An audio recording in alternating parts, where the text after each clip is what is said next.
First of all, good evening to all of you, and definitely it was a pleasure and privilege to have this panel of my colleagues from MICA, who we are going to discuss certain things known as changing perspective of business management.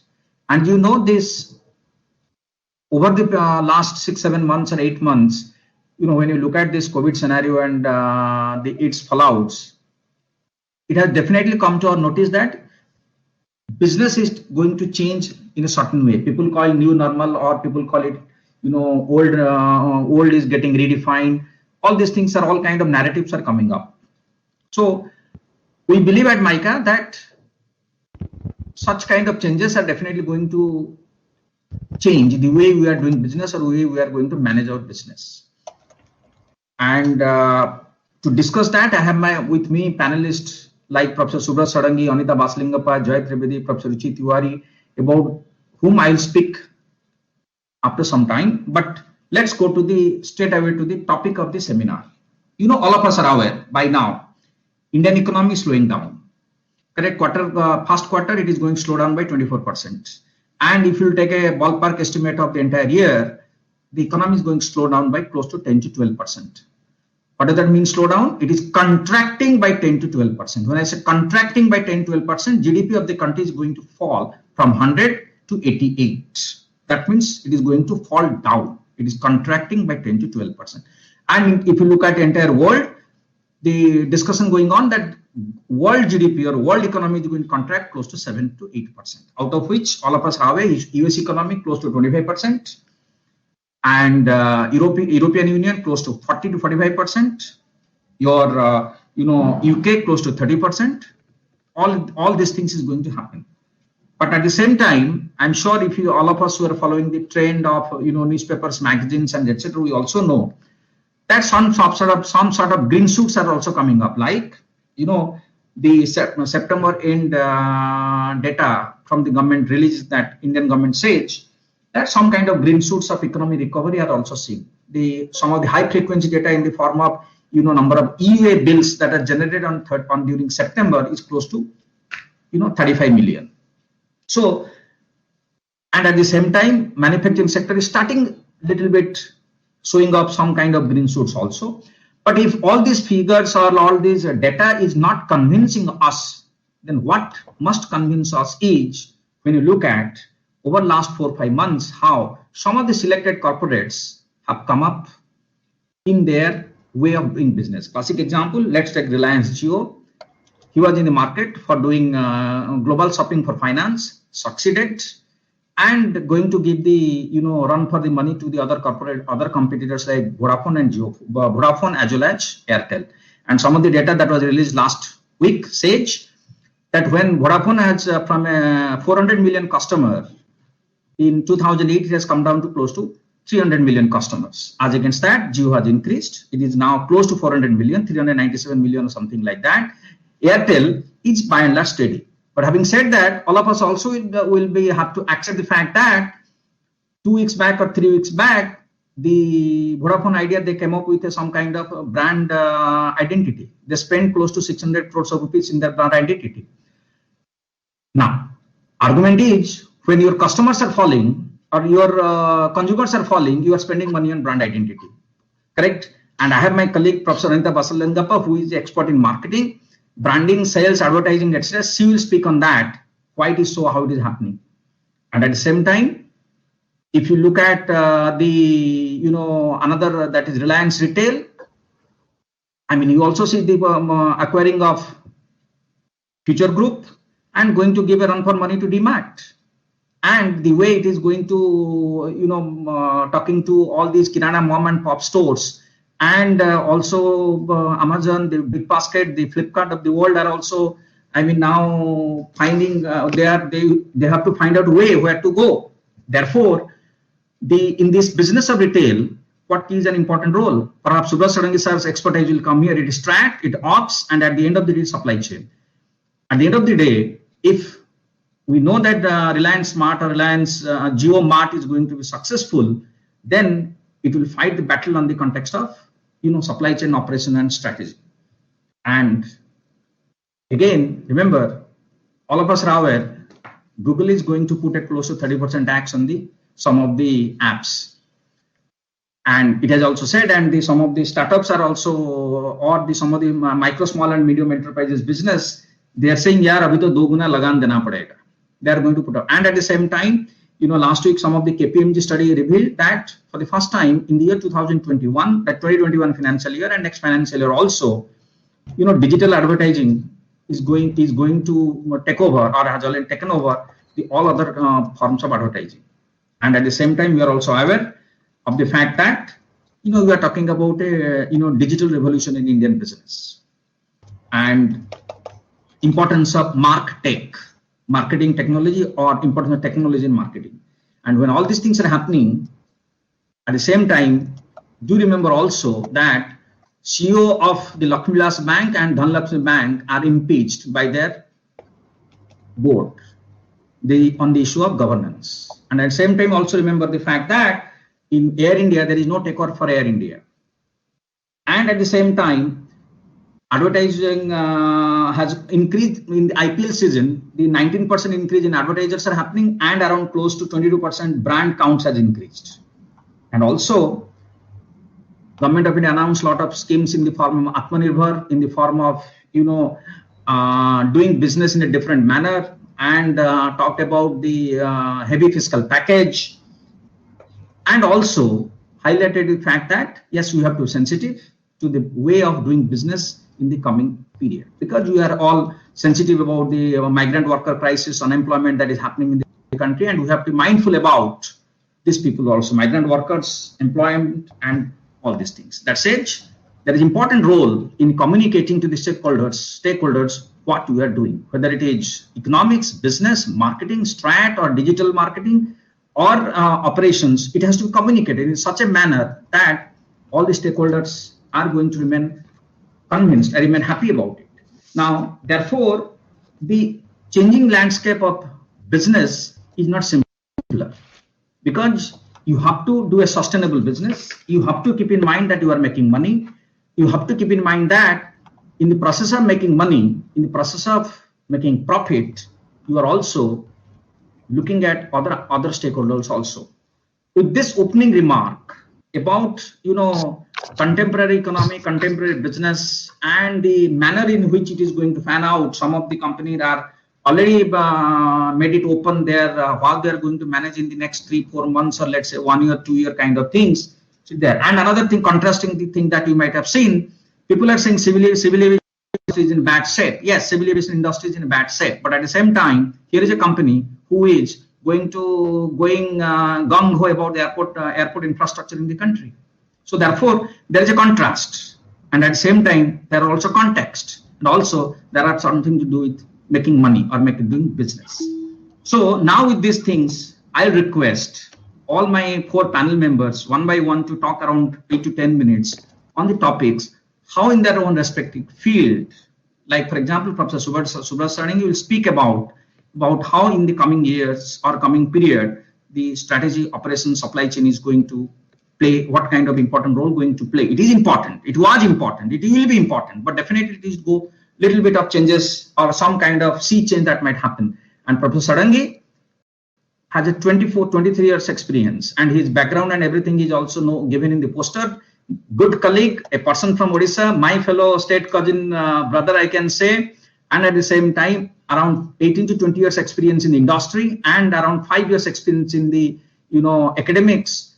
And he walked the talk as far as supply chain ops strategy is concerned, and he teaches all these courses at MICA. So Sarangi sir, up to you. That's first speaker is Professor Sarangi. And then we will have Professor Anita Basalingappa, again a good colleague, great colleague from MICA, known to me, we are known to each other for last close to 24-25 years, and a person of marketing and person of brand, sales and thing. And she has also had a huge amount of administrative experience at MICA also. And we also have Professor Trivedi, again a person with a close to 15 to 20 years experience, both in industry and academics. And he has worked in the reputed media houses like Hindustan Times, Radio Mirchi, and also in academics now. And Ruchi Tewari madam, a person of communication, and she teaches and has close to 20 years of experience teaches courses on, corporate governance, strategic communication, business ethics, and has a plenty of experience in conducting programs for executives in these fields. So these are the four, speakers that we are going to have in this panel. And also please remember that all these four speakers are going to be an integral part of this course delivery. That is known as postgraduate program in your certificate course in business management, and all of them will teach in this course. Yes, sir. Sarangi sir, all up to you now. Thank you, Panda sir, and thank you for the introductions that you've already given, and thank you for this opportunity to interact with the prospective candidates and this course. So it's my pleasure and privilege interacting with all of you today, and we have my respected colleagues also there in the panel. So an economist has already set the context and has given with the looks of Karl Marx. He was talking with his beard and all of that.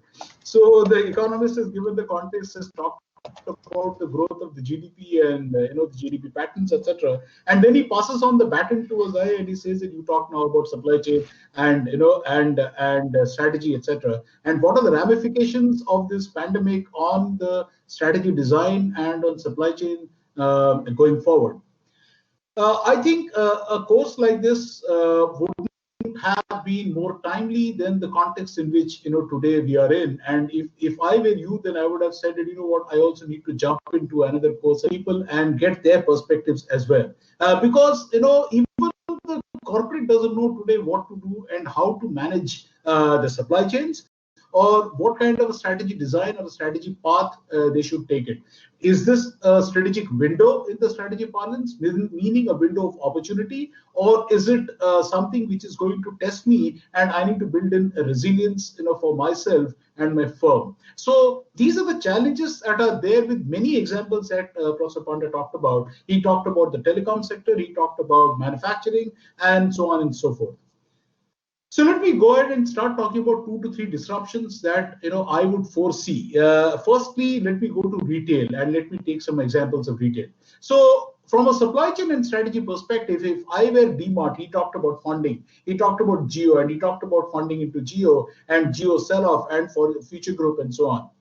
So if I were a retail, hypermart or a supermart or a big store like a DMart or a Future Group, I would immediately go ahead and start looking at, can I go e-commerce? Let me go e-commerce. Let my brick and mortar stores be converted into warehouses. So I will immediately go and start leasing out my shop floors, and my, if I am on lease property, I will exit from lease properties from the city centers and move out to the outskirts, close off my operations of large 50,000, 1 lakh square feet outlets, because going forward, the sign of the vaccine, there is no light at the end of the tunnel, because people are saying that even if a vaccine is 50% foolproof, that's fine, I'm going ahead and giving sanctions to it. So therefore, tomorrow I just walk across the street, put an injection which costs $50, and I'm safe from COVID. Sorry, that's not going to happen. So if that's not going to happen, I probably will not visit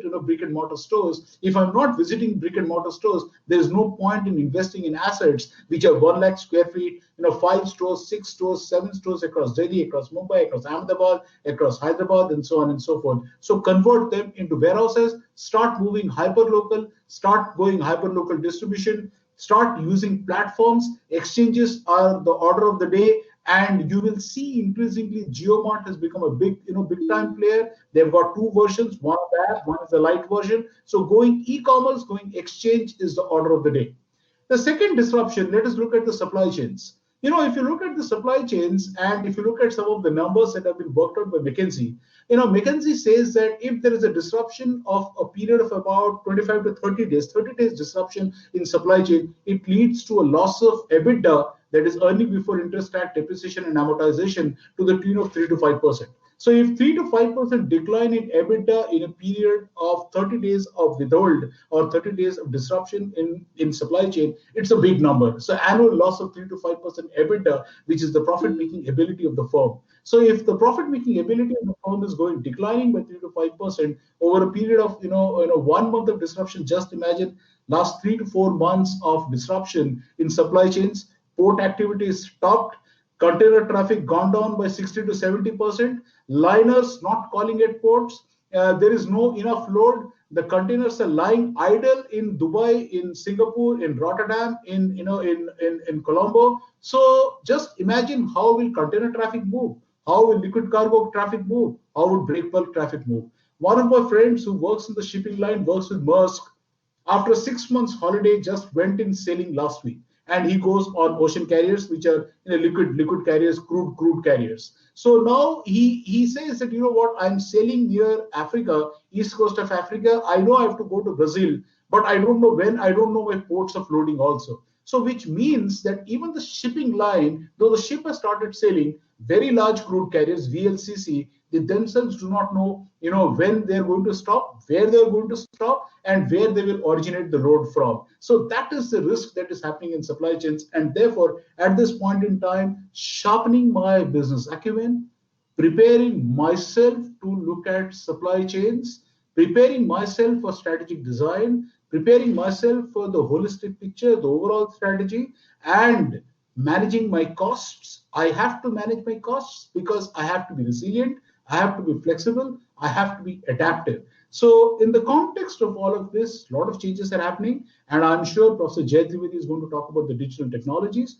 But before I go ahead and leave, I would talk about the role of manufacturing 4.0, the role of digital enterprises, the role of IoT-based items, where the costs are declining by about 50% year on year because adoption is increasing and there is mass adoption, and therefore the prices are going down. IoT technologies, AR, VR, etc., into strategy, into warehouse management, into supply chain logistics. So these are going to lead to smart manufacturing. So you can visualize tomorrow's scenario where there is smart printing, smart manufacturing, and there is an e-box, and a smart e-box which is dynamic. So a factory on the move. So the day is not far when I'm trying to visualize, I am a startup firm, I am a factory on the move, which is an e-box, which is producing smart, and I'm shifting like a mobile food van. So I'm shifting my food van, I'm dynamic manufacturing products, and off the fly, I'm producing items which are demanded. On demand, I'm meeting customized and with smart manufacturing, and manufacturing 4.0 technology is being used big time. And therefore, if I am being employable today, if I have to be employed today by organizations and firms, it's better that I'm aware of such changing practices and paradigms with which I am going to face the future of tomorrow. So I think with this, I will stop here, and Professor Panda, off to you, please, and then my colleagues can throw more light onto that. Thank you.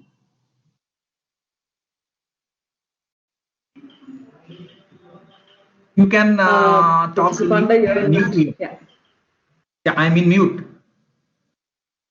Yeah, now you're fine. We can hear you. Yeah. Now, Anita madam, if you can talk about new way of the way the marketing is happening, and Ajay gave some of the examples. You can have more examples or more way of doing it also. If you can discuss something about the new way of marketing, branding, sales, communication, and things like that in the current context. Thank you very much, Professor Panda. And I think Professor Subrat Sarangi has also set the ball rolling by giving key aspects about especially the supply chain management and the large organizations and the changes that have been happening. As we all know, marketing is, of course, a very strong element of any business whenever there is a demand and supply situation, and that continues to exist right now as well. Interesting to note one thing, in the last few months, a Gartner report mentioned that, interestingly, brand strategy is seen as something which has overtaken marketing analytics in terms of importance by organizations. So, that set me thinking about how can companies be talking about branding in today's times when some of the experts, like there is an author in one of the centers in New Zealand, and he has very clearly mentioned that it's good for companies not to advertise at this point of time when everybody is grappling with all kinds of uncertainties. And Coca-Cola exactly did that. They were very minimalistic in terms of their advertising. but there were a lot of other brands and companies who were doing all the activities. And one, right now I'm talking about just advertising, which is the most visible part of marketing, and a lot of money gets pumped into that. So a lot of ad tech goes on for companies. So what has been driving companies to put money in brand strategy? I think when Professor Panda mentioned about VI, we suddenly was all over our television the last couple of weeks ago, and we almost thought Vodafone and Idea was almost, we had to kind of put it in the grave in India, and suddenly we could only see V everywhere. What was that strategy? Why did they put in 600 crores of money, wherein every other telecom operator has spent lesser money? For that, of course, we need to look at why they did that, and is something which they did in anticipation of increasing the market in India, or was it to kind of just ensure that there is visibility and some very long-term strategy, keeping that in mind, have they put in the money? That's something which is important to note.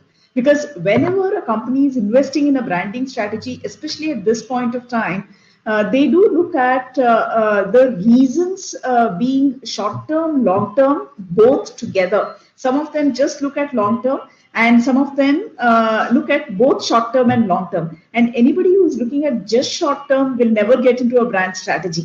I think that's one way of looking at why 33% of the companies who were interviewed by Gartner found that brand strategy is something they decided to spend more money than marketing analytics. And we've been talking about analytics as the new data, new oil since the last few decades in that sense, right? So I thought I should also talk a little bit about what's, as Professor Panda has mentioned, what's something which is burning in marketing, what is something which is the thing which is most important, especially for those of you who are looking at the entire organization, the business management perspective. So marketing definitely cannot be left to the marketing department alone, especially if you are in a startup, smaller organization, or even in larger organizations. So marketing is something which is pan-organization. So it's important for each of us to understand what is there. Another word which Professor Panda introduced was MarTech, and that is something which is there every day in every single news that you are looking at, right? I'm sure Professor Trivedi will touch more upon that and more. But being in core marketing and branding, we will get into a existential crisis in case if we do not touch and do not embrace technology. That we have done since 1990s, but in a very, very small way. Why am I going back to 1990s? That's when Tom Siebel, coined this customer relationship management, right? And customer relationship management was born essentially because technology was born. Otherwise, it was very expensive for any marketing company to get into customer relationship management. But since 1990s, for a very long time, it's the technology guys who have been active on trying to build technology into the organization. So there has been a kind of a tension between marketing and technology for the starting few years from 1990s. So that's the reason why during those times we did talk about how CRM packages failed because strategy didn't match operations. And post 2000s, Y2K, I think, did change a lot for marketing. So marketing did embrace technology with Salesforce automation becoming a lot more stronger, and a lot of automations, whether it is service or marketing, that started coming into existence. So within marketing companies, in different ways, technology was slowly making inroads and the adoption happened. Clearly, having said all of this, it does not mean that the fundamentals of marketing are completely lost, or they are not, important, or they are not, useful, or they don't remain relevant. No, I am not saying that at all, because the fundamentals stay in place, but we need to add a lot of new things into it, especially which is technology and digital related. One more important contribution from literature which came in was the service dominant logic. Of course, that came in from the way in which operations are happening within the industry. We've seen every single product, whether it's a automobile or a pack of biscuits or a mobile phone or your laptop or forklift truck. Talk about B2B, B2C, any sector or the government or any sector for that matter. Service became a very important component when you are doing business. So marketing did realize that and looked at how can service be proactively delivered to customers and not just reactively delivered to customers. From that point also, technology became a lot more important. And hence this entire MarTech has come into existence. And in MarTech, of course, you do look at social media and all the free tools which are there to market and everything that is encompassing nurturing a individual customer. How do you take care of an individual customer end to end? All that is a part of MarTech. And when we are coining the word MarTech, so marketing very much exists in there, and it's marketing plus technology. So we've also seen that the roles of CMOs, CTOs, and CIOs, a lot of my colleagues have talked about that. A lot of newspaper articles are talking about that, how they are kind of eating into each other's roles. And a lot of organizations, of course, do not have clarity about what these roles are as well, right? And I'm sure each of you who's there working in some of you have been noticing these tensions and how should one enrich and what is your contribution if you're from either HR systems or finance department or whatever is your background. I think you can't keep away from that space. So all in all, if you're looking at the field of marketing, it is more exciting and challenging now than ever. And this pandemic is a crisis that has given us an opportunity because there are some traditional companies not had the opportunity very strongly to get onto this technology bandwagon, and all of us have been pushed into this technology bandwagon, and it makes sense for us to look at what is good and what is something which is convenient for the customers, for the organizations, and keep something going in the interest of the stakeholders without losing what is the fundamental of the purpose of marketing, which is exchange and value. So with this, I think I've given you a very broad, mostly theoretical kind of an understanding without getting too much within organizations and brands, which we will do probably in the sessions across all faculty that Professor Panda will put together. So with this, I'll pass on the baton back to Professor Panda, and then I think he will ask Professor Trivedi to speak. And I'll be happy to take any questions, and we will be happy to interact a little later after this. And thank you, Professor Panda, for this opportunity. Thank you, madam. So nice of you. Jai sir, over to you. You know, people are talking about now that everything is digital. I mean, 4 or 5 years back, we talk about there is a jam. Sarkar sabko jam lagaya tha. Jan Dhan, Aadhaar and mobile. Correct? Now from that jam, Jan Dhan, Aadhaar, mobile, now everybody is talking about digital, and people are talking about some of the jargons like gatekeeping, monopoly by the Google, then some kind of taxation that they're going to put on the some of the startups or kind of things. So sir, request to you if you can take us through the new way of doing business through digital, because it is all digital is all pervasive. I mean 2-3 years back, now it is going to be like that. Over to you, sir. Basically, is the audio clear? Yes, sir. So all of the respected faculty colleagues have brought out really very right points. Digital marketing and digital business is the new normal. A lot of changes have happened in the past few months, as Panda sir pointed out. One of the very interesting changes which have happened in the last few months is that when I was teaching digital advertising in the month of February, I was talking about a data point where I said that digital is the third most largest platform on which the ad spend is happening in India. And what COVID did to this scenario was it turned this scenario absolutely upside down, and now digital advertising is the second most spent platform in India, and now there is a possibility that soon it will match the volumes of advertising on TV also, with the increasing consumption of OTT platforms. So yes, marketing has been very major part of business which has been hurt by the COVID, and digital has come to the rescue in a lot of terms. But it's not only advertising. There are other parameters of business which have also been kind of changing over the why only talk about COVID. See, COVID no doubt has played a disruptive role into the business scenario, but we are hopeful that with the passage of a few more months, we've already been 6 months into COVID, and with the passage of a few more months, we might see a V-shaped recovery. If that's not happening, we'll at least see a U-shaped recovery in the Indian economy at least. So there is a possibility that things might be normal. But even in the pre-COVID world, digital was making its space into the entire value chain of business. Talk about product. Earlier companies used to manufacture their products, and then they used to send it to their retail partners and sell it to the customers.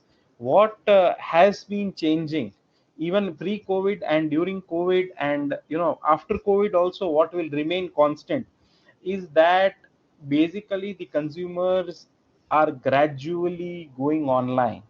When I was talking about e-commerce in 2016, the number of consumers who were shopping online was approximately 1 to 1.5 crores.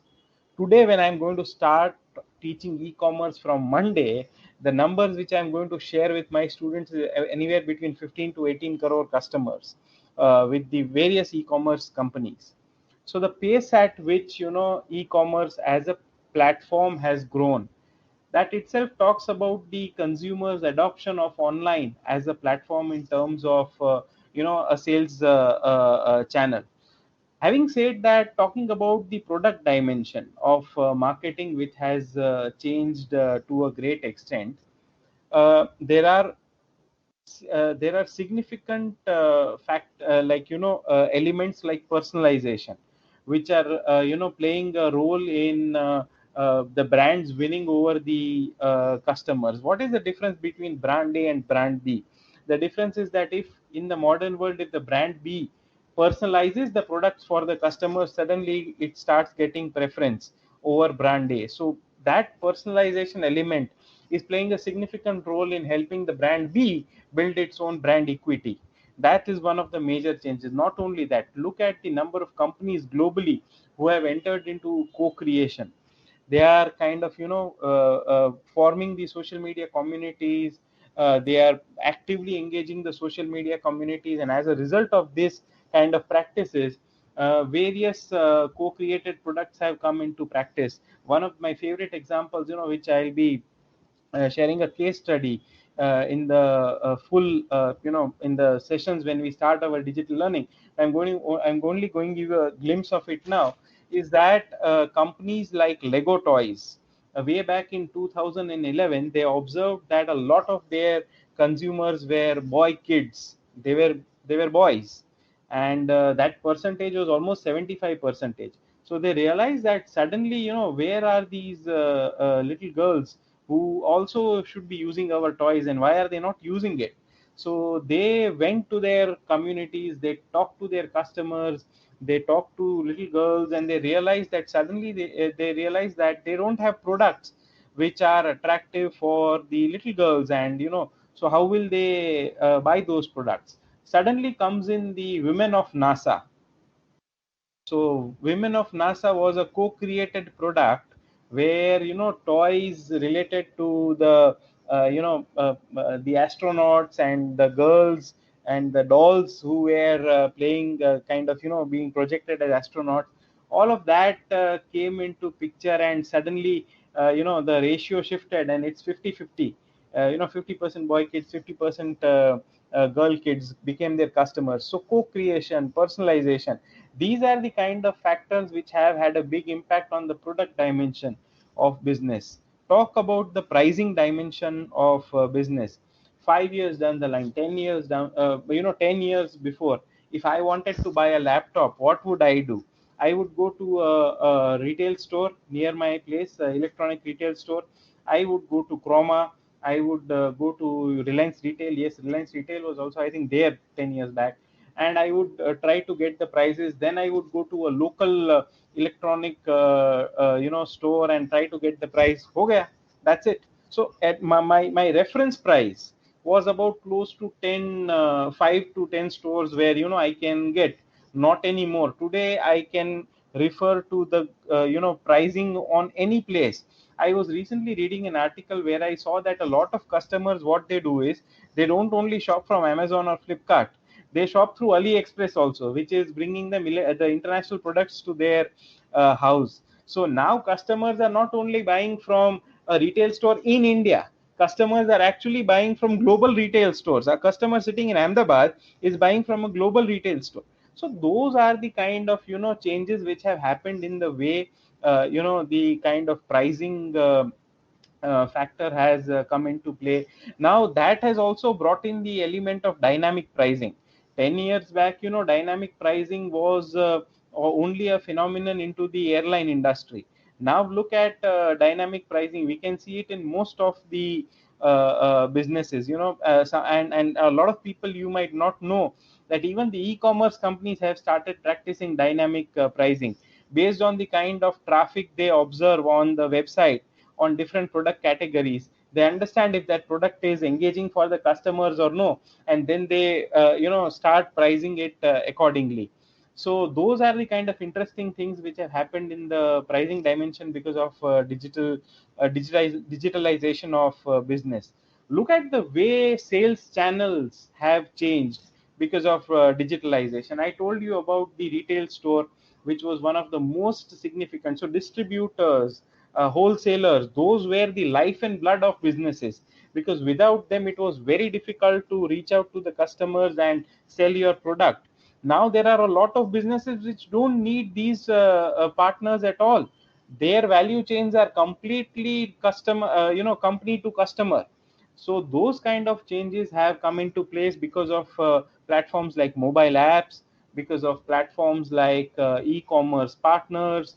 And these the changes into the sales channel have revolutionized the kind of relationships the company has had with the customers. You buy cars, and when you people buy cars, you go to a dealer, you understand the specs of the car from the dealer, and if you sure you want to buy it, you make a purchase. Very soon we are going to hear about direct sales from the company to the customer. There will be virtual platforms where people will explore the car, they'll know about the car from the social media communities, they'll look at various reference portals where they'll get a lot of feedback about the car. And they can actually get the test drives from the company's experience centers. Now where is the role of a dealer here? So if the dealer was only aiding the test drive, was he adding enough value to the business value chain? That is the kind of question which comes into practice because of digitization. With the kind of virtual chatbots coming on to the service platforms, there will be chatbots who will explain the company cars features to the customers. So where is the role of a salesman? Is the salesman at the dealer's point knowledgeable enough to exceed the value given by the chatbot to the customer? Many questions are going to arise into various industries. I am just giving you one example, but this is just one this is just one example. But across all these sectors, there are going to be questions on partners or elements of the value chain, and are they really adding sufficient value so that they can maintain their place in the value chain? Those are the kind of questions which are going to be very, very critical. And finally, something which is close to our heart, the MICA community's heart, digital advertising. I can talk about it for 1 hour. Digital advertising, as I said, has kind of being hugely disrupting the economy and the advertising spends. And as I told you, in the last few months itself, now digital advertising has come as the second most platform where the advertising money is going. And a lot of advertising pundits are saying this is going to remain that way, because the kind of value see, at the end of the day, it's all about the value and investment adds to the marketing spends. So the kind of value digital advertising is adding to the marketer, that is much more than what a print could do, or much more than what a radio could do, or much more than what cinema or outdoor advertising could do. Because on digital advertising you have an opportunity to establish a direct connect with the customer by using Google ads, which can directly customers can directly click on the call button, and you are directly connected to the salesperson of the organization. So those kind of revolutionary changes are happening into the digital advertising also, and we anticipate that in the post COVID world this is only going to increase to a very large extent. So what I'm trying to sum up by telling you all these facts is that you look at any element of marketing, be it the product, price, place, or promotion, there is a disruption into all the elements of marketing or the business value chains also. So in future you have to be digital ready if you want to understand the modern day business well. With that, I would sum up my discussion, and I would expect more questions from you, because that will also help me understand what are your thoughts on digital businesses. Because see, digital cannot be only one way. A lot of you are the Gen Z, Gen Y, who are much more digital savvy than what I am. So probably the questions which you will ask me or to the entire panel will help us understand what are your thoughts on the possibilities of digital contributing to the businesses, and that will be an exciting space to talk about. With that, Panda sir, it's over to you. Thank you, sir. Thank you very much, Jay sir. Now it is all up to Ruchi madam. Ruchi madam, if you can take us through, how the governance, the ethics on the part of the business will be more scrutinized, or it will more applicable in this new environment or going ahead. Because people are nowadays talking about unemployment. People are also talking about the role of the board of directors, kind of things. So, madam, all up to you. If you can take us through your views on how the business going to change through the governance, looking at the ethics, etc., and the communications. Sure, sir. Thank you so much. And apologies, because this one thing tells me that it's not a good idea to be always using products which are too niche, because it deprives me of an opportunity to visually see also. I mean, to be able to show myself as I see all of my other colleagues. So good evening, everybody, and what a pleasure to see everybody. I just pick up a few words, all that have been spoken so long, and I'll come to one speaker at a time. So I heard Professor Sarangi talk about things like demand, growth, efficiency, movement. Anita talking about employability. She's talking about how businesses are growing, and some few crores of numbers we heard. And then eventually I did hear Jay conclude by saying that at the end of the day, it's all about value. And I pick up on the word value and just help you to look at it as a larger context than value, which is normally understood by regular programs in regular B schools, which is about the kind of money that you draw. So here is where I will talk to you about value, both at an individual and an institutional level. And that's what we also do when I run this program and the sessions that we run. We look at ethics at an individual and an institutional level. And ethics, one of the key ways that we often talk about is that are ethics and business an oxymoron? And the interesting discussion that happens is that while then we thought they were an oxymoron, today very clearly it's a complete challenge, because we are all living and looking at basics.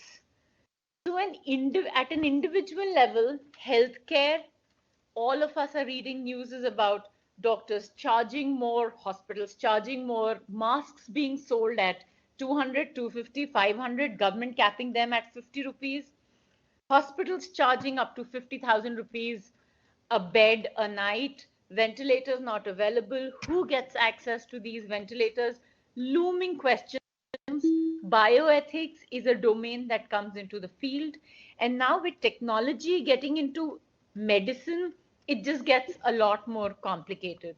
So questions about who gets access, at what cost, is the government machinery prepared to handle things like these? These are all questions which are troublesome questions and they worry us. We move on to second important imperative at an individual level, education.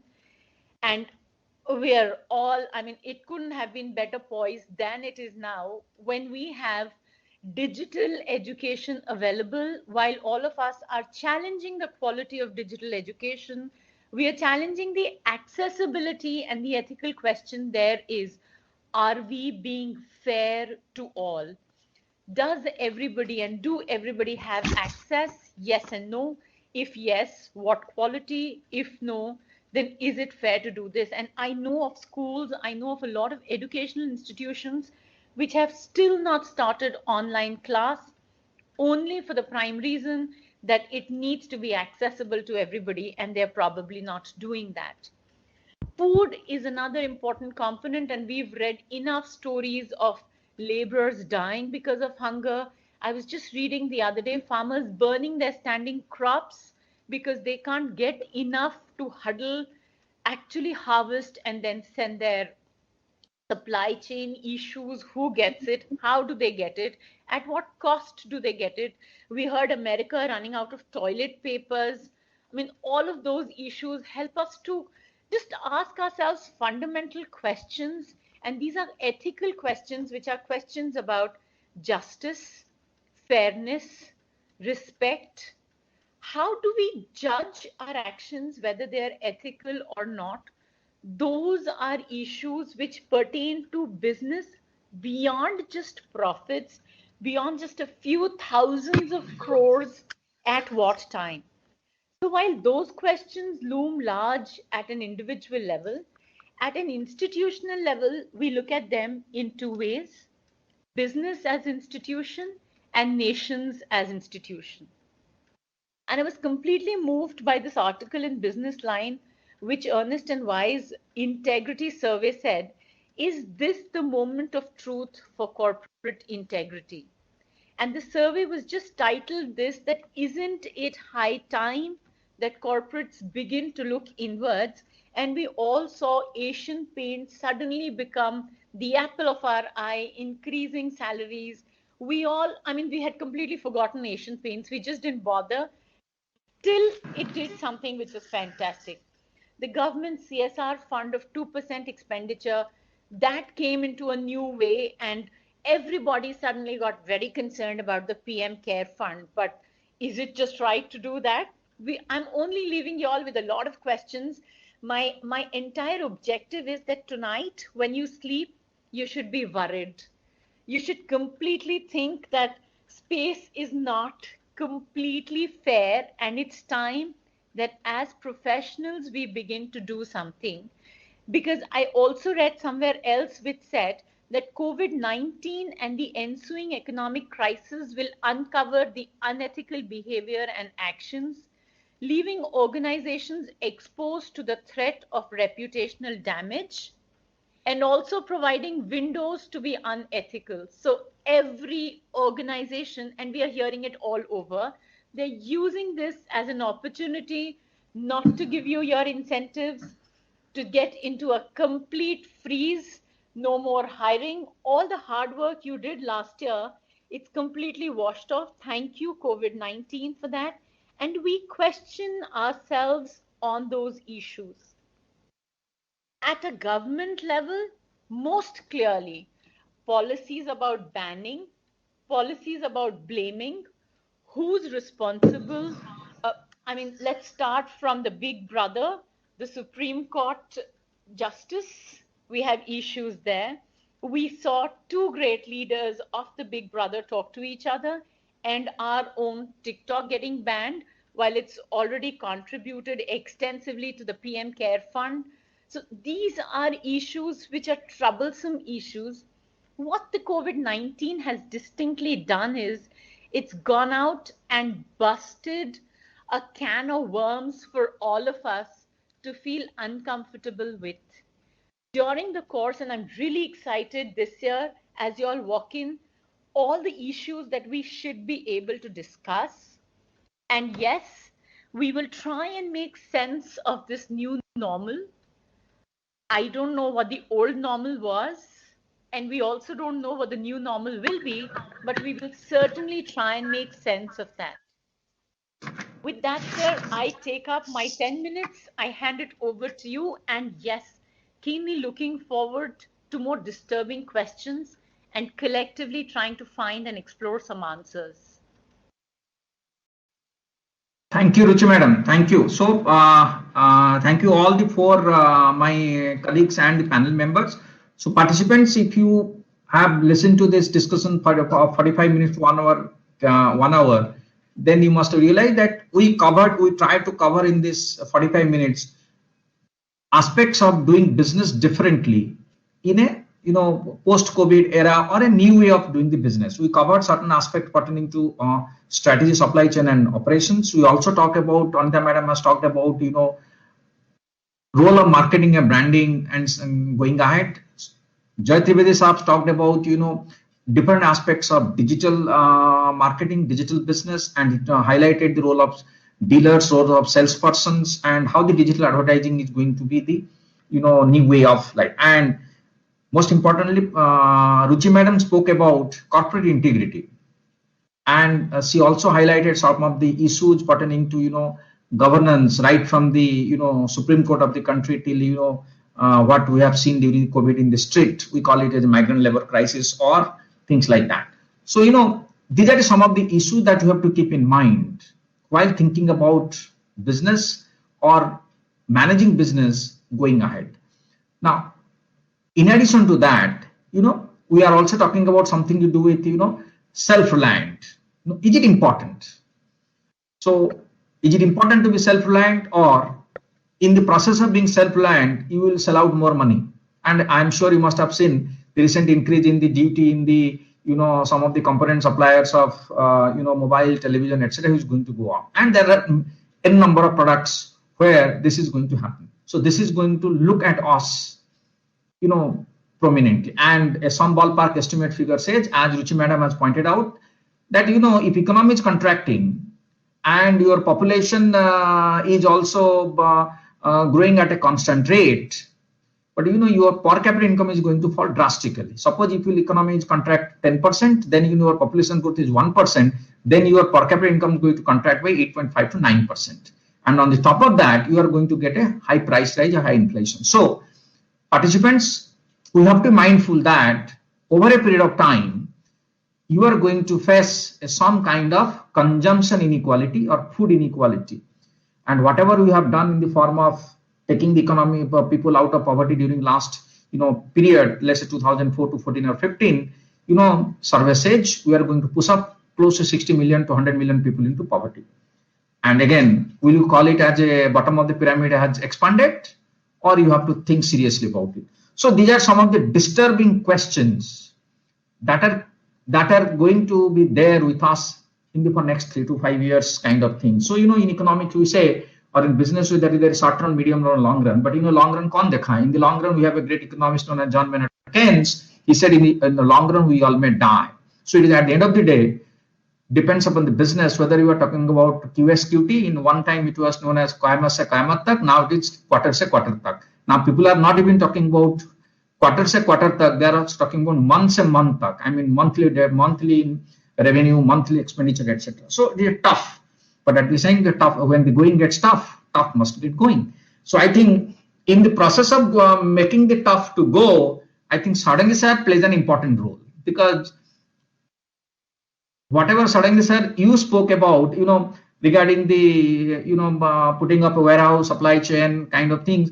Sarangi sir, if you talk about little bit more, or you can, if all the 4 members that or 5 members that we are here, if we think collectively, can ask each other some of the relevant points or questions that we think that going to play a prominent role in the next 2, 3, 4, 5 years. So yes, to all the panel members, if we can cross question each other for around 5-10 minutes, then we can give a chance to the participants to answer the question. Sarangi sir, to start with you. You can put a comment, or you can put some questions to any of us. And of course, you will not put question to me, because economists are very surface swimmers. So okay, thank you, Professor Panda. Am I audible to all of you? yes, sir. Okay, so thank you. So I think all the panelists, in my opinion, including me, I would say, have done justice to the share, of the topics that were assigned to all of us by Professor Panda. Whether it is Madam meaning Anita Madam, talking about marketing and the paradigms and the service dominant logic, to Jaisab, talking about digital and digital ad, and the decision making process, consumer buying psyche, changing in the consumer buying psyche, and depth pondering by Professor Ruchi, where she talks about governance and this and that. So people like us, who tend to be blown out by EBITDA, blown out by bottom line, and sales targets, and bringing my corporate experience, and therefore what are the numbers? Are we achieving the numbers or not? Then we tend to fear, and take a step back and say, okay, fine. While I'm doing all of this, am I doing it ethically? While I'm doing all of this, am I sourcing ethically? Am I sourcing green? Is my carbon footprint in place? Am I emitting more than what I should? Have I built up a capital which I can trade on, and therefore I can do some carbon trading on the exchange? So these are the questions where the governance comes up and tells me. How I will move away slowly. I mean, in this deliberation of mine, and I will put one more point. I will move on in this deliberation of mine from supply chain to more on the strategy side. These times are a big challenge to the corporate strategy team and to the CXO suite of any company, whether it is a service-dominated company, meaning IT services, to telecom products, to a hardcore old economy in a company like cement or steel, etc. Briefly, Professor Jay Trivedi talked about dynamic pricing. All of us have to realize, I'm again going back for the want of firms, meaning going concern meaning profits, stakeholder value maximization, and therefore profits. So again, going back to that same thread, it is increasingly important that firms need to constantly be in search of liquidity. Liquidity will be the essence. When I say liquidity, what I mean is it is liquidity which will drive volume of transactions. Volume of transactions will necessarily drive economies of scale and scope. Economies of scale and scope will therefore drive sourcing efficiency, production efficiency, strategic cost management, and hence will lower down the costs and will increase the profits, assuming the price remaining constant. So therefore, when liquidity stands key going forward, liquidity can't be on its own. Liquidity has to be driven from the demand side and the supply side. So when the liquidity has to be driven from the demand side and the supply side, it essentially means that there has to be efficient market system. So when there is to be an efficient market system, meaning large confluence or congregation of customers and buyers needs to happen. So when there is a large congregation of customers and buyers needs to happen, whether it is old economy cement or whether it is disruptive Apple products, which Madam has been using, Professor Ruchi, and she's also denouncing the Apple product and saying that it's not tech and all, but whereas Steve Jobs used to say that the best product is Apple and graphic user interface and so on and so forth. So whether it's a high-tech product coming from Apple or whether it's an old stock cement, one needs to create that congregation of markets where the buyers and sellers meet. Whether the buyer has the propensity to spend or not, whether the seller is able to produce the good at that price or not, now the market forces, the economies need to convert that and give a product. So if people are not able to buy a mobile phone at 10K because people have lost their jobs, it is important that firms need to disrupt. So firms need to disrupt and therefore need to come up with, Jugaad technology, so low-end technology, etc., which is able to give a mobile phone with data for the next 5 years at 500 rupees. Leke jao. थोक के भाव में लेके जाओ, जितना data चाहिए आपको use करो. So therefore, innovation, co-creation, disruption in business model, product disruption, etc., also become the essence in order to drive the congregation of markets to lead to liquidity and therefore larger consumption. So I took the economic perspective, connected to strategy across business models, and I would like to leave this argument also, Professor Panda, and I would like Professor Jay and Madam to connect onto this thread, and if they could connect on the marketing side of this, and or Professor Jay and Madam Ruchi ji also to connect onto this, and do they agree to this particular perspective, and what is their opinion about this? So that's my point, Stan. Yes, over to Anita madam and Joy fast. $50 में भी mobile आने वाला है दिसंबर में, so disruption होने लगा है. So if you can take it further. So that's a very right observation.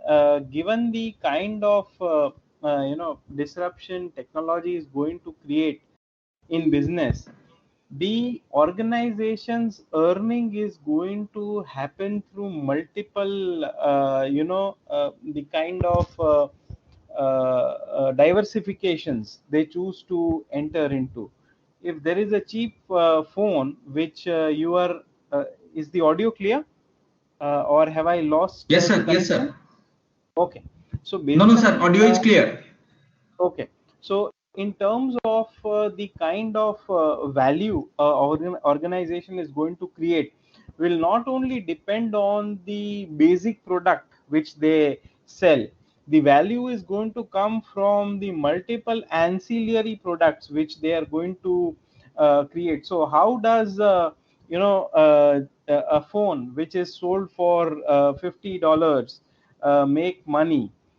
It gives an opportunity to the seller to kind of provide apps which are supporting their ancillary businesses or their sister concerns. If a phone comes in about $50, there will be apps which are going to be installed, which are going to motivate the customer to purchase from that seller's retail store, from that seller's jewelry store, from that seller's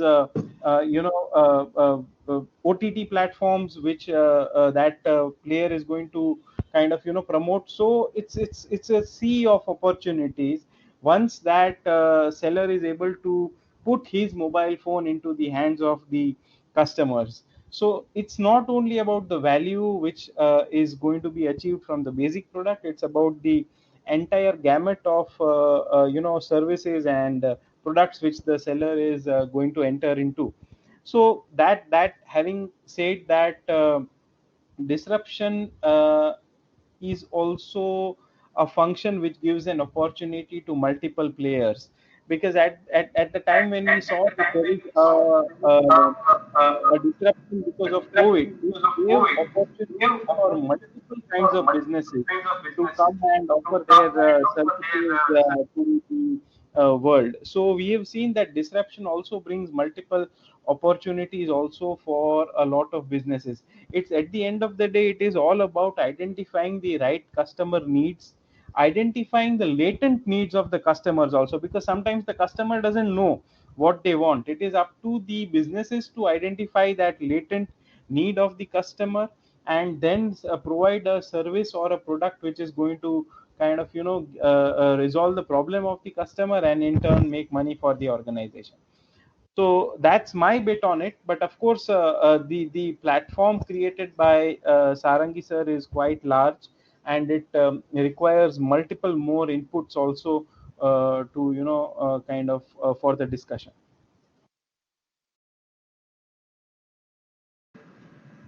Okay. Anita madam, anything you want to add? Yeah. So in fact, I think I kind of heard Professor Sarangi talking about liquidity, disruption, strategy, and all boiling down to also looking at the pricing which he has focused on. because that's something which is extremely key in especially today's times. I think that focus on disruption hasn't been a new thing for us, because disruption, growth hackers, we've been seeing since the last decade or so mounting, right? And we've had enough number of blue ocean strategies which have been coming in with the Ubers and Airbnbs and all kind of aggregators, and all of them have come in where they have brought in an affordable price, and they have set the ball rolling for customers. Hello, am I audible? Hello. Yeah. Okay. Yeah, Anita, we can hear So, yeah. Suddenly, I think my screen went blank, so I was wondering whether I was talking to the screen or to all of you. No, that So, happened to all of us. thank you. Thank you. Audio is very clear. Yeah, thank you. So, what I was saying was the blue ocean strategy I mentioned, which has brought in this affordable price to the fore in a very, very attractive and strong fashion, right? So, I gave you examples of the companies, and all those companies also are trying to make blue ocean of themselves, come out with newer blue ocean strategies, because Airbnb, I don't think is working in any which ways. Uber told thanks to customers for not using their services, and all the aggregators who are there are finding it difficult to keep their businesses alive. But slowly we are seeing newer ways of addressing customers with whatever challenges that they are facing. So essentially, when I'm looking at the pricing part of it, which seems to be the moment of truth, because that is where the whoever is at the receiving end will benefit, whether be it essential service or service which is gratification need kind of a service, medical service, whatever it is. I think affordability and value for money kind of a price, arriving at that, and in an ethical and absolutely fair way, will be the new challenge for corporations. Somewhere I do see and believe that a lot of companies and a lot of people in the corporates have been taking on the hat of trying to look at things from an ethical point of view, trying to look at the entire breadth of the markets and stakeholders from an empathetic and emotional and a sympathetic view, which I see as a major learning that especially the corporates have gone through given the crisis. Because as Professor Ruchi Tewari just mentioned about how Asian Paints as a brand, as a corporate, suddenly came into the notice because they raised the salaries of their employees, right? They couldn't have done that unless they've had money, because nobody was, giving them the money as charity. Somewhere they had to make the money. So I leave with this point, because I am also touching on the difficult questions that Ruchi raised, which are very right, because we are battling survival of different kinds right now, survival of businesses, survival of human lives in very many ways. So I think the challenges are very many. With this, I will pass on the baton to the next person. I don't know, my screen is blank. I hope I was audible to all of you. Yes, you are audible. My screen is also blank. Audible. Okay. Yes, Ruchi madam, your take. Yes, sir, sure. So, Anita, just be assured all our screens are blank and we are all hearing each other. And thank you Wonderful. so much for for adding that bit. And since mobile phones we are discussing so much, I thought it's an important issue. So today morning somebody introduced me to the Geo platform. Strangely, it just looks like a duplicate to the Zoom platform. That got me the first big issue and picking up on branding, on what is copyright, on the ethics of layout, format, product design. I was just constantly thinking about those, and are we questioning those or not? Who's the one who's questioning? While we are doing that, and the person who introduced me, I asked why Geo, Of course, the overriding response was Zoom has issues about privacy, about data secrecy, and therefore they said Zoom is better. Though we don't know what's happening with Zoom. While we are talking about that, Apple moves to India, begins to plan production of mobile phones in China. I would again get back to discuss, is Apple doing that because it thinks it wants to be good to India? Are our policies prepared? Apple, in a statement issued to say that it's looking out for some SOPs from Tamil Nadu government. Taxation is an issue. If a company is looking for SOPs, what happens there? Apple has definite ethical concerns while it was with Foxconn in China, and there were human rights issues, there were ethical issues with employees. How do we as Indians and the government prepare for this, or are we just gung-ho about the fact that some part of Apple is going to be produced in India now? All those concerns, and I completely picked that up from what Professor Sarangi was talking about. So, are we looking at strategy? Are we looking at a quick response to the crisis that we all are going through? Or that all of this is coming together and we are trying to arrive at something which could, I don't know, but which could be a win-win for all of us, where we are able to put our fundamentals in place while ensuring that we all survive through these times. That's my two-bit, Professor Panda. Over to you. Yeah, thank you all of you. Now we will open it to the students and participants. If you have any question to any of us, please mention and put the question. You can keep it open for 10-12 minutes before we will go for a concluding. I'll conclude this session. Yes, over to the participants. If you we are audible to you, I'm sure you will also be audible to us. Please go ahead. Any question to any of us? Kapil sir, you can also be a part of the discussion and ask the people to ask the question to us also. Sure, definitely. Go ahead. Please say your name first before asking the question. Yeah, hi. Myself Tarun Singh. I have a question to Jay sir.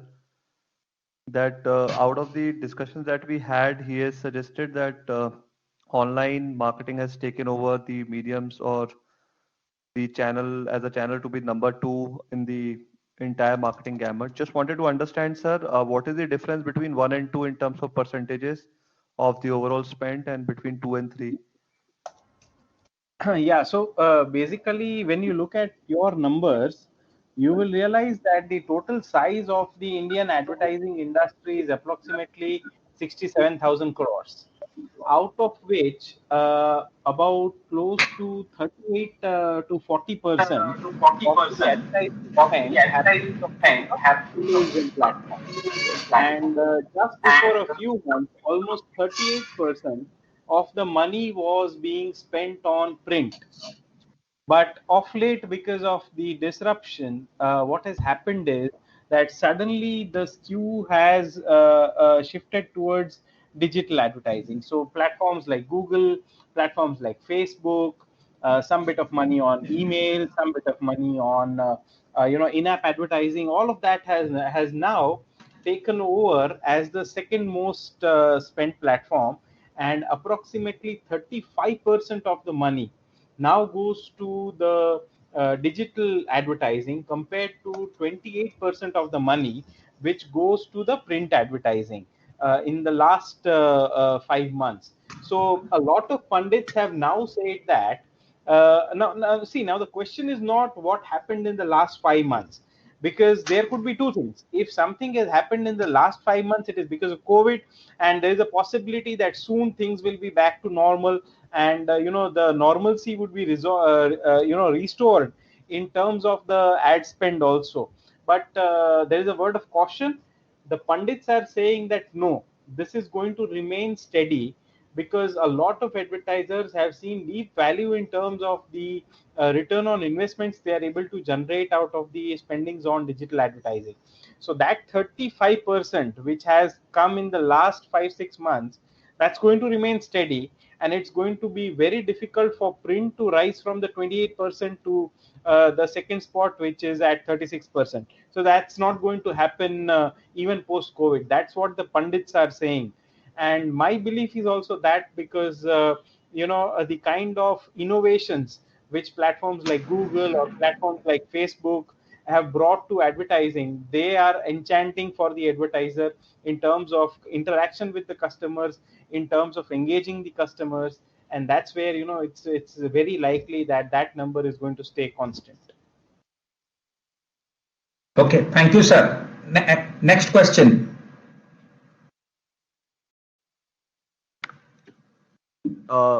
Sir, Yeah, go ahead.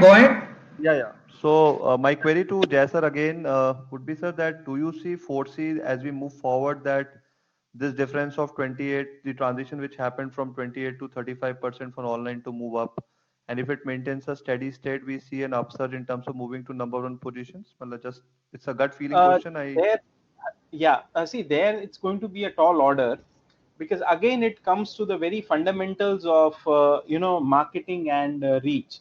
Now, if you talk about television reaches to almost 70% of India's population, whereas if you look at digital, the internet penetration in India in the month of August, that is a month and a half back, was almost about 60 crores, 60 to 62 crores.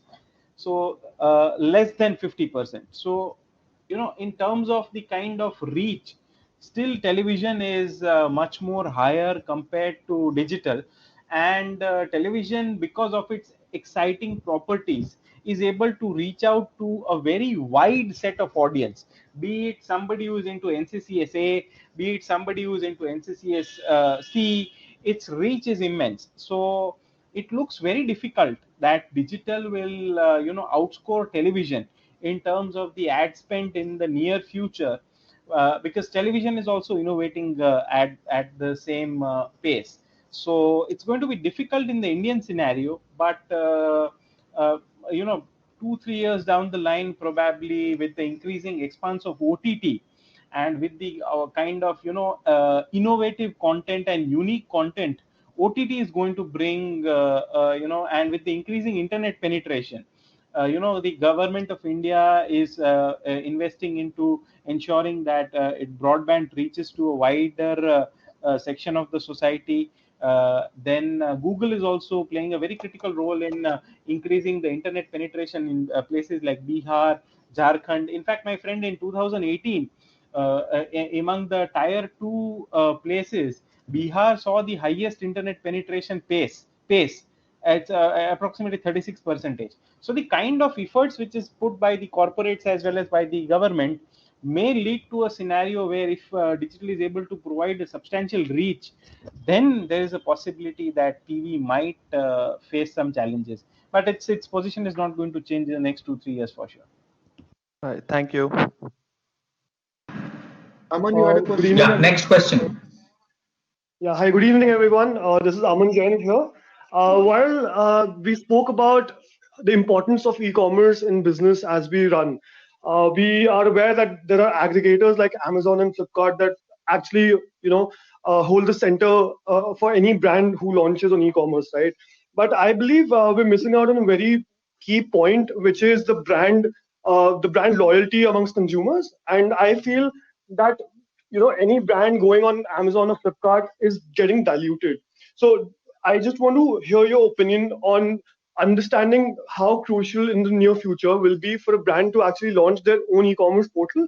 And just to give examples about how the current scenario is for any consumer electronic brand, 80% of the business comes out of Amazon and Flipkart, and only 10% would be your own channels, and 10% can be other B2B channels. So how crucial it is for a brand to raise the share of that 10% through their own e-commerce. And I mean, again, it's an open question that how crucial will it be for brands to grow apart from Amazon and Flipkart? Yes, Anita, madam. Okay.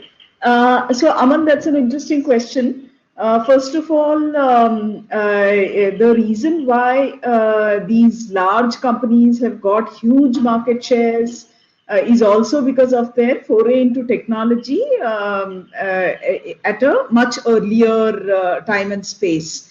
And India, especially, as you know, the unorganized market is almost 90% and more, right? Almost 95% maybe, or 92 or 93% right now. That's the unorganized market.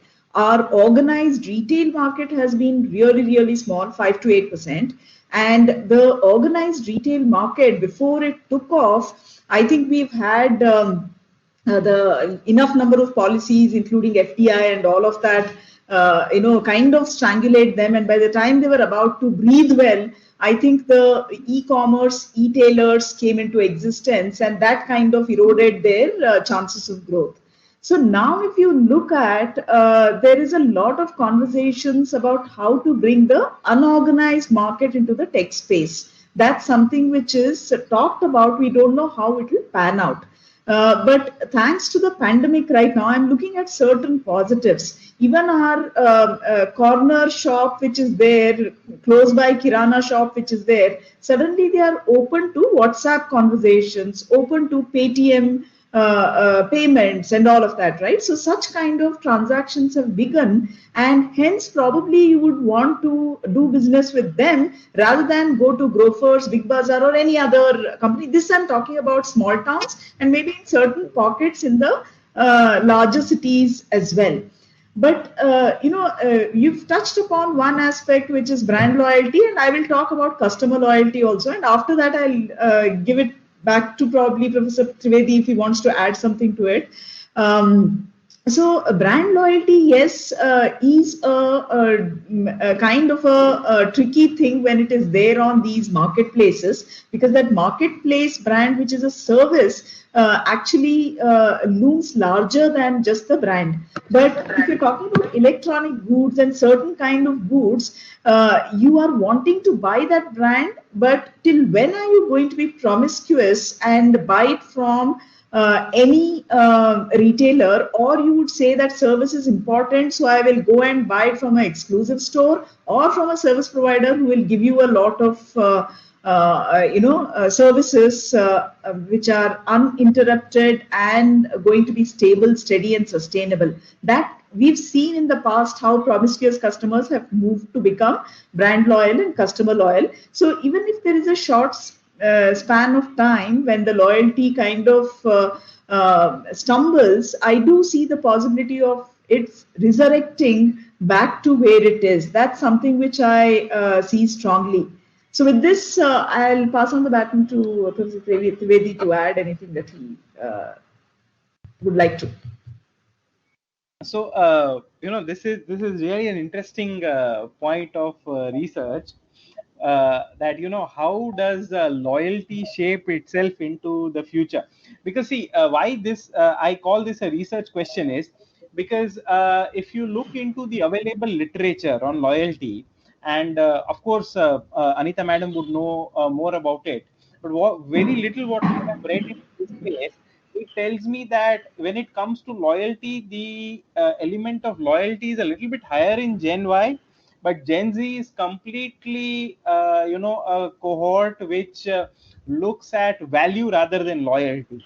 So if they find that there is a value into a competitive brand, let us say a shirt, yeah, and if there's a Gen Z, kid, so if that boy sees that there is a value into an offer made by Peter Event, now they might be giving some high percent of discount for a very good quality of cotton shirt, or they might be giving some kind of a gift in addition to that person who's buying that shirt. So when they see these kind of value offers or bundlings of various products into offer, probably they would get swayed away by that offer rather than their loyal brand like Van Heusen or Alan Solly. So loyalty in Gen Z is driven by value, whereas in earlier generation it was driven by the brand itself. In Gen Y and Gen X, they were pretty high in terms of their loyalty towards the brand. But I would believe that Gen Z is much more loyal towards the value which a product has to offer rather than a brand. This is my belief, but of course, Anita madam would know much more about it. Okay. Next question. Thank you. Yes, please go ahead. Hello. Hi, sir. Am I audible? Yes. Yes. Yeah. Yeah, sir. Good evening. Good evening to all. I just want to ask Anita ma'am about the credit, the people who do business on credit, and the before COVID and after COVID business on credit creations, like people who actually take do business on credit. What will be their effect? How will be their affected? Thank you. I think it's Akhil who has asked the question, right? It's a very interesting question, and I think I would ask some of my colleagues, whoever can attempt this question, to chip in, including Professor Panda. But of course, I would want to bring in a rider here. There are a lot of talks that we are talking about pre-pandemic, not pre-pandemic. We are talking about the pandemic has changed this, pandemic has changed that, and all of that, right? In certain cases, of course, we have numbers to quote and say what has changed. But certain basic traits of business and interactions, when we are talking about the changes, unless one is compelled for reasons which are justified, I don't think majorly they would go through a change. Okay. So when it comes to credit part of it, at least in my understanding, limited understanding, I do see that the possibilities of extending credit right now is something which is lower than before. That is something which I see. Practically in terms of the way in which businesses are interacting, because each of them is strapped for monetary resources, right? So they are hand to mouth in some manner or the other. Big or small, everybody is proportionately going through that kind of a scenario. So I do see that the way in which people are looking at is wait and watch, and they're not willing as of now to extend that kind of a credit, especially in such times, in my view. I'd like my colleagues to add more here, because I mentioned I do have a limited first-hand information about what's happening in this scenario. And this is a very useful question, Akhil. Subrat sir, if you can answer to certain extent. Subrat sir. Yeah. I'm not very sure if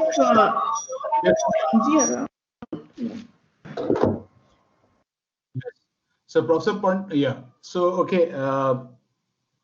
So if you're looking at the credit system,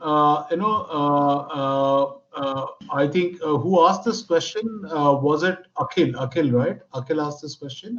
Okay. Yeah. So Akhil, if you look at businesses pre-COVID and businesses post-COVID, and we are talking about working capital crisis, and we are talking about again liquidity. So that again marries back and goes back to the problem that I highlighted, and I talked about that the imperative is to create liquidity, and liquidity has to be created by making markets meet. So making markets meet, meaning making the buyer and seller meet. Only if you are creating marketplaces where more number of buyers and sellers are meeting, you are going to enhance and create liquidity. How do you create liquidity? Either you create liquidity through government shops that therefore the consumer spending increases and more people start buying, etc. And therefore there is transaction, and hence there is a business, and then there is liquidity. Secondly, you could create liquidity by providing a price point at which there is a buyer and a seller buying, which could happen through disruption or strategic cost management. However, assuming that none of these things are possible, if I am a business and small and medium enterprise, just now I was just looking at news feeds, and Government of India is saying that it is going to look at interest and loans pardon up to 2 crores for small and medium businesses, and also so these kind of SOPs are one side of the story. The second side of the story is like you have junk bonds in finance, like you have, so markets create products, markets create services when the need comes in. So at different points in time, mutual funds were not there, stock markets were not there. Junk bonds, Mike Millikan went to the prison jail also for creating junk bonds. So therefore, financial products need to disrupt. So if small medium businesses create a liquidity instrument where there is a sharing of capital funds and resources, and therefore we pool in capital funds and resources and create a liquidity pool and use that liquidity pool to finance us during these troubled times, that could be an option. And how do you interest it? How do you monetize it? So you would add on to an interest cost to that, and which you will build it on to a certain future. So do a future pricing to it and create instruments. Now, how was society handling this? In the long back, society was handling this long back in businesses. If you look at businessmen coming from Gujarati community or from Marwadi community, the family system itself was sustaining such kind of shocks. Now, in other words, instead of having an extended family which is going to take these shocks, you're going to create a financial instrument wherein you're pulling in and funding capital, and then that is how you are managing the instrument, managing the network and the social capital for the next the 6-7 months, 8 months till this capital crisis does exist. So firms need to come out with ideas, MSMEs need to come out with ideas, startups need to come out with ideas, and then bring in some kind of a structure to finance the working capital for this time being till liquidity is created in the markets. So that is what is the way I will answer this, Akhil, because we need to be innovative in even financing our working capital. Thank you. Yeah. Thank Professor you. Panda, that's my side of the story. Yeah, if I'll add one more point here, otherwise be ready to that you have to, shed your equity or shed your shares in the company.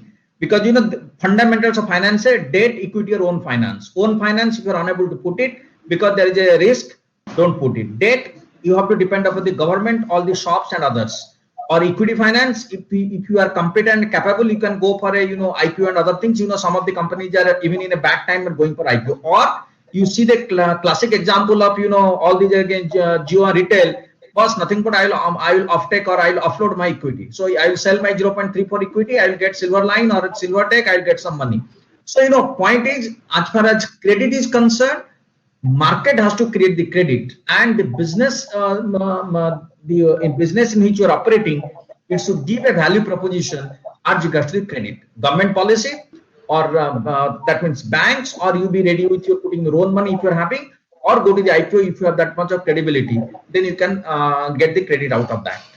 Yes, any other questions? So we have to close. If you have any question, please go ahead. Sir, I could questions are more important.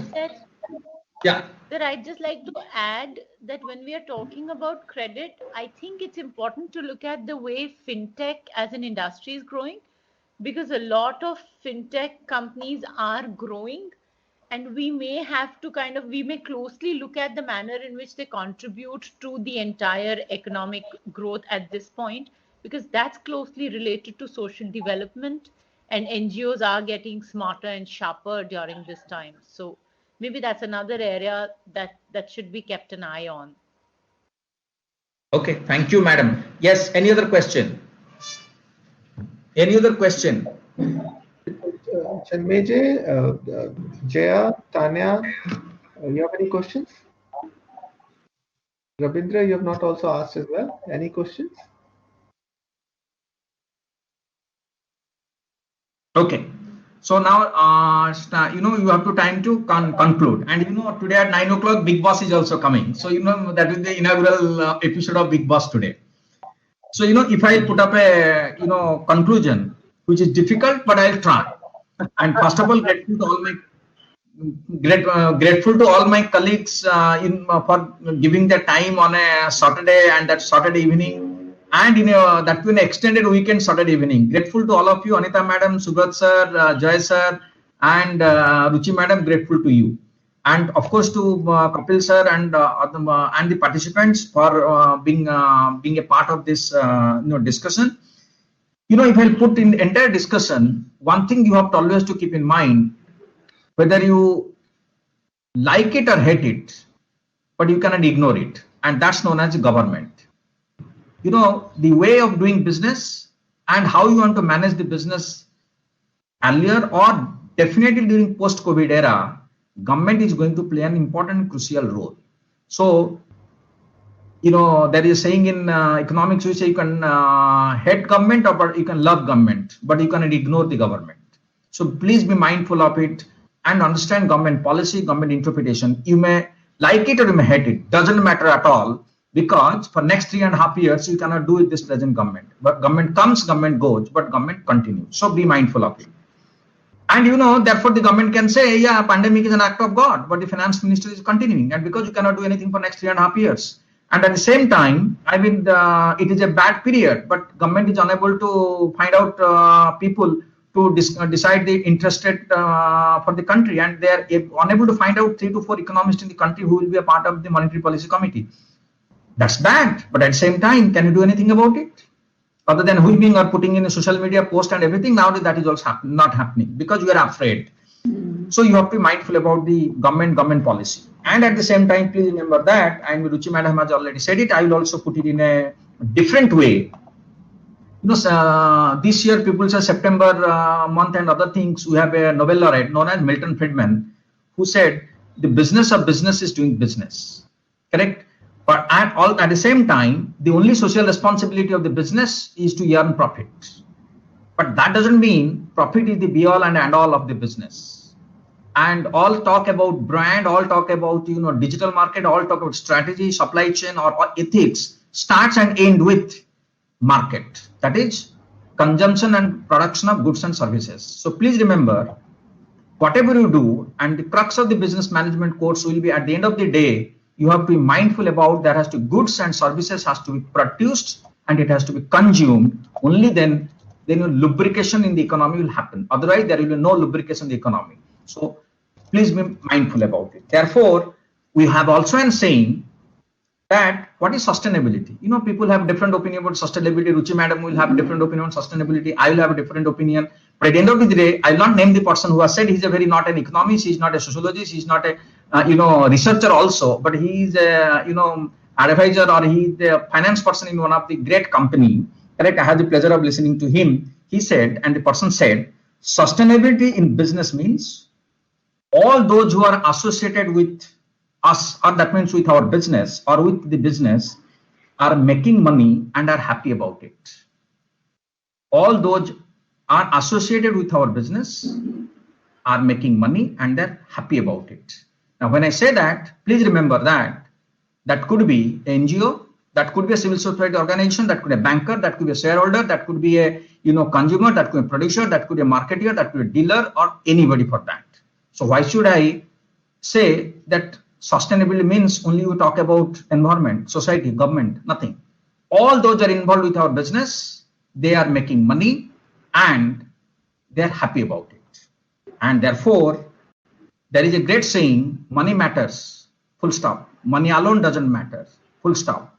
Other things do matter. There is a full stop. So with these words, I'll conclude by saying that, in this kind of, program that we are doing at MICA, and in most all the programs, we always try to emphasize that business has to happen, but business with compassion has to happen. So therefore, we will study the compassion, we study the business, we study all the ramification or multiple aspects of business also, because we have a great person known as Adam Smith, who is known as father of economics or parent of economics, rather than father is a very gender stereotype word, parent of economics. Whatever you do, at the end of the day, please remember that wealth of nation has to be maximized. Wealth of nation has to be maximized. When I say wealth of nation, that includes you as the participants, we as a faculty, you as an individual, we as an individual, corporate citizens, the wildlife, the roads, buildings, infrastructure, everything. So at the end of the day, at the end, I will say, please be mindful that we are all trying to maximize wealth of nations. That's the crux. And thank you very much. We look forward to have you in the class, and also spread the words among your participants, and you have got a glimpse of all my colleagues who are going to teach you or who are going to interact with you during this 1 year time of programs. And thank you very much. Thank you, Kapil sir. Thank you all my colleagues, Anita madam, Ruchi madam, and Jay sir and Subrat sir. Thank you very much. No, sir. Thank you so much. Thank you. Thank Thank you so much. Thank you everyone. for